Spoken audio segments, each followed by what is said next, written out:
Kasian Family.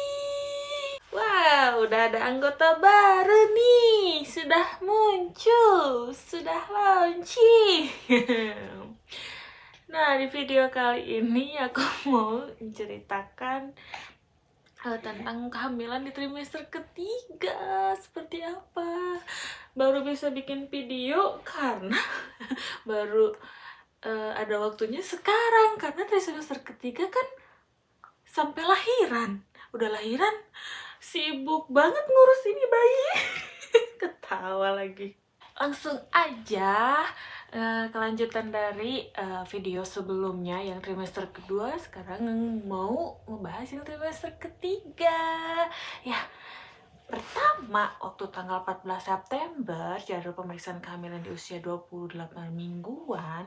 Di usia kandungan ini, aku diminta pergi ke ruangan perawatan untuk bertemu bidan dan berkonsultasi tentang banyak hal.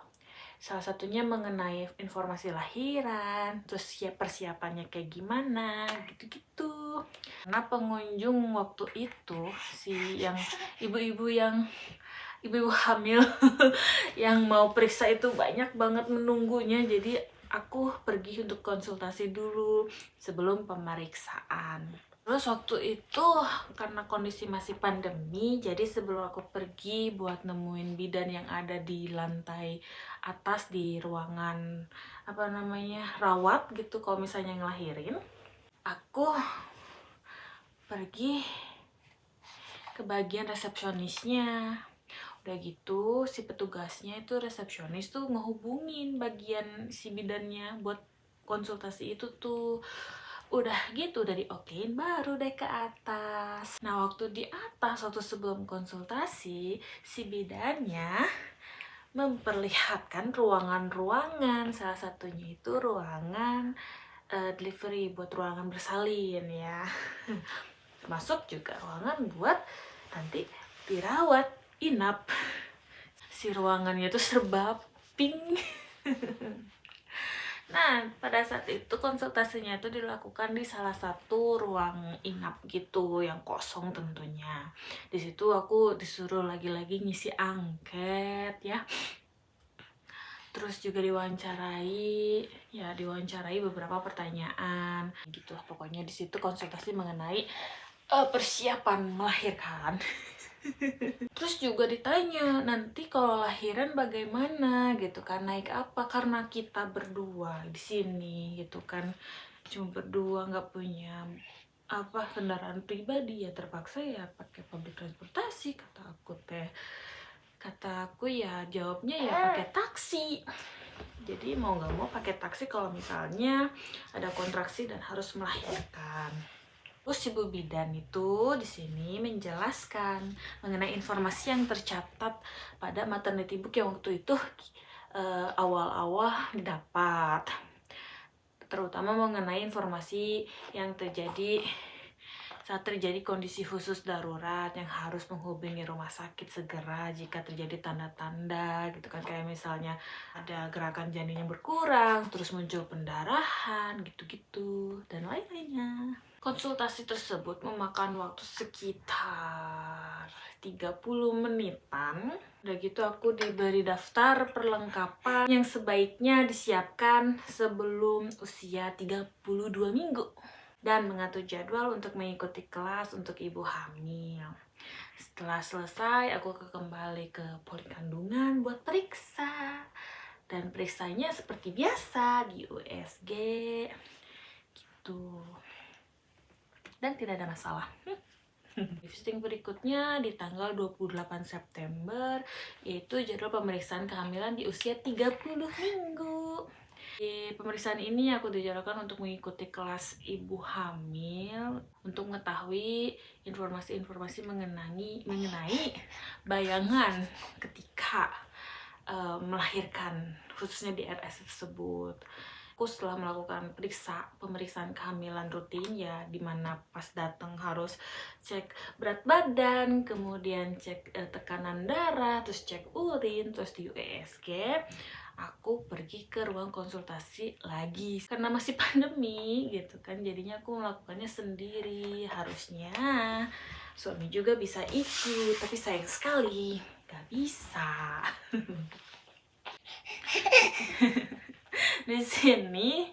di sini aku cuma ngeliat video sama presentasi dari si bidannya mengenai informasi melahirkan yang ada di RS tersebut. Dan di sini juga bidannya menjelaskan mengenai apa yang boleh dan tidak boleh saat melahirkan di RS tersebut. Terus jadwalnya kayak gimana, kegiatannya apa aja. Wah, udah mulai ini. Seperti itu. Dan persiapannya seperti apa. Nah, di sini pada saat konsultasi ditanya juga apakah ada alergi dan apakah ada permintaan khusus. Jadi di sini aku bilang untuk oh, maaf, nangis. Kenapa sayang? Kenapa? Oh. Nangis. Ya di sini aku meminta untuk tidak memberikan makanan berupa babi ya, daging babi tidak makan, terus alkohol kayak gitu. Jadi bukan alergi tapi NG gitu. Ya, makanan halal. Beres itu, next visit, pemeriksaan selanjutnya di usia 32 minggu, yaitu tanggal 12 Oktober. Dan di pemeriksaan ini tidak ada yang spesial, tidak ada yang aneh, dan tidak ada yang berbeda. Di sini hanya melakukan pemeriksaan rutin, yaitu biasa timbang berat badan, terus tekanan darah, terus urin, lalu USG. Pemeriksaan selanjutnya di usia 34 minggu di tanggal 31 Oktober. Nah, saat konsultasi yang dilakukan sebelumnya, aku kan minta untuk lahiran ditemani suami. Hari ini, setelah pemeriksaan kehamilan rutin, aku diberi penjelasan informasi mengenai syarat dan peraturan untuk si suami bisa ikut gitu menemani lahiran. Karena aku ingin suami menemani lahiran, jadi di sini diberitahu bahwa aku harus membuat kartu member rumah sakit tersebut untuk suami. Jadi ketika pulang harus bikin gitu. Nah gitu, next visiting. Pemeriksaan di usia kehamilan 36 minggu. Di tanggal 9 November. Di pemeriksaan kehamilan usia 36 minggu ini, aku diperiksa darah untuk cek kadar HB. Terus juga pemeriksaan screening bakteri GBS dengan mengambil sampel cairan dari alat kelamin, cairan vagina.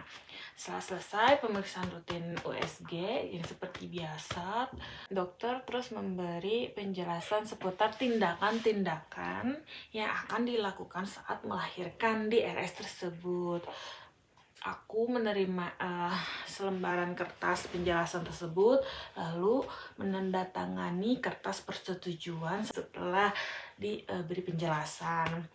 Udah gitu, bidan memberitahu bahwa pemeriksaan selanjutnya suami harus datang dan ikut ke dalam saat pemeriksaan karena gitu, karena akan ada hal yang akan dijelaskan untuk keluarga.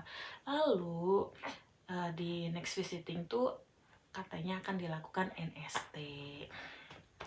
Nah, next visiting di kehamilan usia 37 minggu di tanggal 16 November. Aduh. Sesuai dengan apa yang telah disebutkan tadi, di usia kehamilan ini, pemeriksaan minggu ini, suami ikut lihat ke dalam periksa USG dan ikut mendengarkan penjelasan yang dijelaskan oleh dokter. Senang banget sama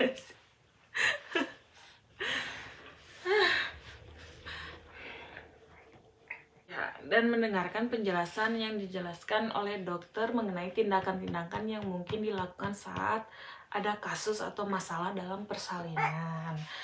Kemudian setelah itu disuruh tanda tangan persetujuan tindakan, lalu dikasih tahu Di sini tuh hasil tes GBS yang dilakukan minggu kemarin. Setelah pemeriksaan beres, suami kemudian tunggu dulu di luar dan aku melakukan tes NST selama 20 menit. Lalu setelah beres, next visiting di pemeriksaan selanjutnya di usia ke-38 minggu. Di minggu ini, pertama aku diperiksa NST lagi sekitar 20 menit. Kemudian dokter meriksa jalan lahir dengan ngobok-ngobok ke daerah kelamin. Apakah udah ada tanda terbuka atau belum. Setelah itu cek USG. Udah beres. Next visiting di usia ke-39 minggu di 28 November. Di minggu ini dilakukan juga NST. Tapi karena si dedenya aktif bergerak pada saat itu, jadi nggak cuma 20 menit, tapi hampir 1 jam ini ngelakuin NST-nya. Dan pemeriksaan sama seperti minggu-minggu lalu, memeriksa jalan lahir, mastiin ada atau enggaknya tanda-tanda persalinan. Karena mendekati HPL, terus nggak ada di usia 39 minggu ini, jadi dokter langsung mengatur jadwal untuk masuk rumah sakit untuk dirawat dengan induksi yang dilaksanakannya pada minggu depannya, yaitu 5 Desember 2022. Di sini juga dijelasin sama bidan proses untuk langkah-langkah untuk menuju persalinan dengan memberikan proses penjelasannya. Begitu. Bikin videonya pusing. Udah segitu dulu. Sampai ketemu lagi di Christian Family. Bye bye.